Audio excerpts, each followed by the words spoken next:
ایک عقیدہ ہے اواگون کے بارے میں۔ اواگون کسے کہتے ہیں جی؟ ایک بندے کی روح دوسرے بندے کی روح میں منتقل ہو جائے، کیا ایسا ممکن ہے؟ تو اس حوالے سے اسلامی عقیدہ یہ ہے، اواگون کا جو عقیدہ ہے یہ محض باطل ہے اور اس کا ماننا کفر ہے۔ ایسا ممکن نہیں ہو سکتا کہ ایک بندے کی روح کسی دوسرے کے اندر چلی جائے، یا جیسے بعض مذاہب یہ مانتے ہیں کہ شاید کسی پرندے کے اندر، کسی اور جانور کے اندر یا کسی اور انسان کے اندر فلاں کی روح جو ہے وہ داخل ہو جاتی ہے۔ جو آپ ارد گرد لوگوں کو دیکھتے ہیں بعض اوقات جنات وغیرہ یا اسیب ہو جاتا ہے، علماء فرماتے ہیں کہ وہ بھی جنات اس بندے کے جسم میں سرایت نہیں کر سکتے۔ جسم میں سرایت کرنے کی طاقت جو ہے وہ صرف اللہ تعالیٰ نے روح کو عطا فرمائی ہے، وہی جسم میں سرایت کر سکتی ہے۔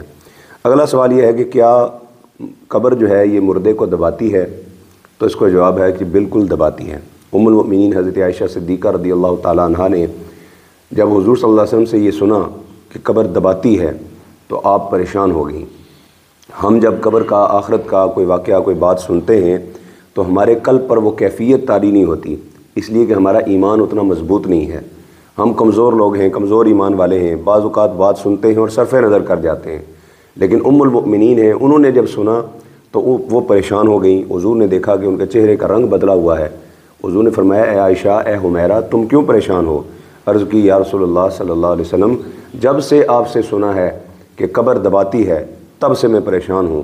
تو آقا دو عالم صلی اللہ علیہ وسلم نے ارشاد فرمایا، اے عائشہ، قبر دباتی ہے اور کافر کو اس طرح دباتی ہے کہ اس کی دائیں پسلیاں بائیں پسلیوں کے اندر ایسے مل جاتی ہیں، لیکن مومن کو ایسے دباتی ہے جیسے ماں اپنے بچے کو گود میں لے کر دبایا کرتی ہے۔ اگلا سوال ہے جی، جب مردے کو دفن کر کے لوگ واپس آتے ہیں تو قبر میں مردے کے ساتھ کیا ہوتا ہے؟ جب دفن کرنے والے دفن کر کے وہاں سے چلتے ہیں تو مردہ ان کے جوتوں کی آواز بھی سنتا ہے۔ جیسے ہم نے پہلے بھی پڑھا کہ مرنے کے بعد ہماری آنکھوں پہ پردے ہیں، یہ سب اٹھ جاتے ہیں، انسان کی طاقتوں میں اضافہ ہو جاتا ہے۔ اس لیے اس کو حدیث کے اندر فرمایا گیا کہ ایک قفس تھا، ایک پرندہ تھا جو پنجرے کے اندر قید تھا، اب وہ آزاد ہو گیا ہے، وہ قبر میں ہے، بظاہر آنکھیں اس کی بند ہیں، لیکن اللہ تبارک و تعالیٰ پھر بھی اس کو دیکھنے کی طاقت عطا فرما رہا ہے۔ تو پھر کیا ہوتا ہے جی، جب وہ لوگوں کے قدموں کی آہٹ سنتا ہے، اس وقت اس کے پاس دو فرشتے اپنی دانتوں سے زمین کو چیرتے ہوئے آتے ہیں۔ ان کی شکلیں نہایت ڈراؤنی اور ہیبت ناک ہوتی ہیں۔ ان کے بدن کا رنگ سیاہ اور آنکھیں سیاہ نیلی اور دیگ کے برابر شعلہ زن ہوتی ہیں، یعنی آنکھوں میں سے آگ نکل رہی ہوتی ہے، اور ان کی ماہیت بال کے سر سے پاؤں تک، اور ان کے دانت کئی ہاتھ کہ جن سے زمین چیرتے ہوئے آتے ہیں، اور ان میں سے ایک کو منکر اور دوسرے کو نکیر کہتے ہیں۔ یہ لفظ آپ نے سنا ہوگا، منکر نکیر۔ مردے کو جھنجھوڑ کر جھڑک کر اسے اٹھاتے ہیں اور نہایت سختی کے ساتھ، کرخت آواز کے ساتھ اس سے سوالات کرتے ہیں۔ اور قبر میں کون کون سے سوالات ہوتے ہیں؟ قبر میں مشہور سوالات 3 ہیں۔ بخاری شریف کی روایت کے مطابق قبر کے اندر ایک ہی سوال ہوتا ہے، وہ حضور صلی اللہ علیہ وسلم کی ذات کے بارے میں ہے، لیکن دیگر احادیث مبارکہ کا مطالعہ کیا جائے، دیگر احادیث کی کتب کا، تو اس سے پتہ چلتا ہے کہ قبر میں 3 سوال ہوں گے، اور ان کے بعد ایک چوتھی بات بھی ان سے پوچھی جائے گی، جو سوال کے زمرے میں بھی آ سکتی ہے لیکن وہ اصل میں تصدیق ہوتی ہے۔ پہلا سوال منکر نکیر یہ کرتے ہیں، من ربک کا، تیرا رب کون ہے؟ دوسرا سوال ہوتا ہے ما دینک کا، تیرا دین کیا ہے؟ اور تیسرا سوال ہوتا ہے ما کنت تقول فی ھذا الرجل، ان کے بارے میں تو کیا کہتا تھا؟ اللہ اکبر۔ اگر مردہ مسلمان ہے تو پہلے سوال کے جواب کے اندر، یعنی من ربک کا، تیرا رب کون ہے، تو وہ کہتا ہے ربی اللہ، میرا رب اللہ ہے۔ اور دوسرا سوال کیا جاتا ہے ما دینک کا، تو وہ کہتا ہے دینی الاسلام، میرا دین اسلام ہے۔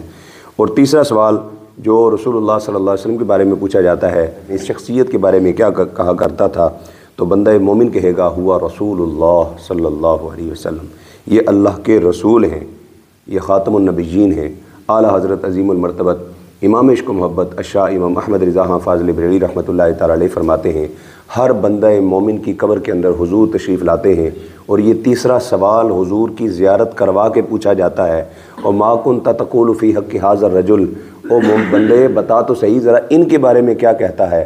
اعلیٰ حضرت فاضل بریلوی رحمۃ اللہ تعالیٰ علیہ فرماتے ہیں، جب میں مروں تو میری قبر کو ذرا اونچا رکھنا۔ کیوں اونچا رکھا جائے جی؟ کہا اس لیے کہ دنیا میں جو حضور کے قصیدے پڑھتا رہا ہوں، جب قبر میں آ کر منکر نکیر بھی مجھ سے پوچھیں گے، مجھ سے خدمت کے قدسی کہیں ہاں رضا، ان کے بارے میں کیا کہتا تھا؟ مجھ سے خدمت کے قدسی کہیں ہاں رضا، تو میں کھڑا ہو کے کہوں گا مصطفیٰ جان رحمت پہ لاکھوں سلام۔ بھائی ساری زندگی جن کے قصیدے پڑھے ہیں تو قبر میں اگر ان کی پہچان نہیں ہوگی تو اور کن کی پہچان ہوگی؟ تو اس لیے جو بندہ مومن ہے وہ پہچان لے گا، لیکن جو کافر ہوگا وہ کافر ہر سوال کے جواب میں کہے گا ہی ہاتھا لا ادری، افسوس افسوس میں نہیں جانتا۔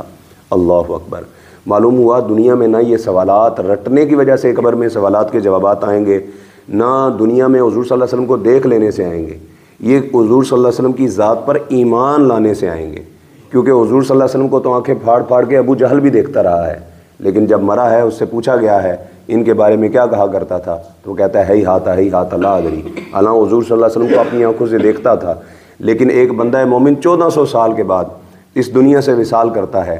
غازی علم الدین شہید، غازی ملک ممتاز حسین قادری شہید رحمۃ اللہ تعالیٰ علیہ جیسے عشاقان مصطفیٰ جب دنیا سے وصال کرتے ہیں تو ان سے جب سوال ہوتا ہے تو وہ کہتے ہیں مر کے پہنچا ہوں یہاں اس دل ربا کے واسطے، ہم نے تو انہی کے نام پر اپنی زندگی وقف کی ہوئی ہے، تو ان کو نہیں پہچانیں گے تو اور کس کو پہچانیں گے؟ یعنی یہ فاصلہ، یہ چہرہ دیکھنا، یہ چیزیں جو ہیں وہ رکاوٹ نہیں بنیں گی، بلکہ وہاں ایمان جو ہے وہ اس کے ذریعے سے گواہی ہوگی۔ اور قبر کے اندر ایک اور سوال بھی ہوگا، وہ سوال بھی ہے یا تصدیق بھی ہے، یعنی تصدیق بھی کروائی جا رہی ہے۔ تصدیق کیا ہوگی؟ پوچھا جائے گا بھئی یہ جو تینوں سوالات ہیں یہ تجھے کیسے پتہ چلے، یہ تجھے کیسے معلوم ہوا تیرا رب اللہ ہے، تیرا دین اسلام ہے، یا ان کے بارے میں تجھے کیسے پتہ چلا؟ تو وہ کہے گا میں رب کا قرآن پڑھا کرتا تھا، میں نے رب کا قرآن پڑھا ہے، رب کی کتاب پڑھی ہے جس سے مجھے پتہ چلا ہے۔ معلوم ہوا کہ قرآن پڑھنے سے اللہ تعالیٰ یہ ساری معلومات عطا فرماتا ہے، اور قرآن ہی کی برکتیں ہوں گی کہ قبر میں ہم سوالات کے جوابات بھی دے سکیں گے۔ اس لیے کوشش کرنی چاہیے کہ ہم قرآن مجید فرقان حمید کی تلاوت کا بھی معمول بنائیں۔ اللہ پاک عمل کرنے کی توفیق عطا فرمائے۔